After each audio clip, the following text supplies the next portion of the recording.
అందరికీ ప్రభువైన యేసుక్రీస్తు వారి నామంలో వందనములు. నా పేరు శాశ్వత. నేను చెప్పబోయే పాఠం నరకం అంటే ఏమిటి. పాఠ్యాంశం మరొకసారి. నరకం అంటే ఏమిటి? నిత్యము ఆరని అగ్నితో మండే స్థలము, తీవ్ర బాధలు, యాతనలు మరియు వేదనలుండు ప్రదేశము, ఏడుపును పండ్లు కొరుకుటయు ఉండు స్థలము, నిత్యము దేవునితో ఎడబాటు కలిగిన స్థలము, జ్ఞాపకాలు పశ్చాత్తాపములు ఉండు స్థలము, ప్రార్థనలకు జవాబు దొరకని స్థలము, మరణించాలనుకున్న మరణం దొరకని స్థలము. దేవుని పిల్లలు జాగ్రత్త పడవలసిన విషయాలు. పాఠ్యాంశం మరొకసారి. దేవుని పిల్లలు జాగ్రత్త పడవలసిన విషయాలు.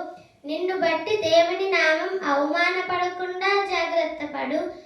నిన్ను బట్టి నీ తల్లిదండ్రులు దుఃఖపడకుండా జాగ్రత్త పడు. నిన్ను బట్టి ఏ ఒక్కరూ దేవునికి దూరం కాకుండా జాగ్రత్త పడు. నిన్ను బట్టి నీ కాపరికి, నీ సంఘానికి చెడ్డ పేరు రాకుండా జాగ్రత్త పడు. అందరికీ వందనములు.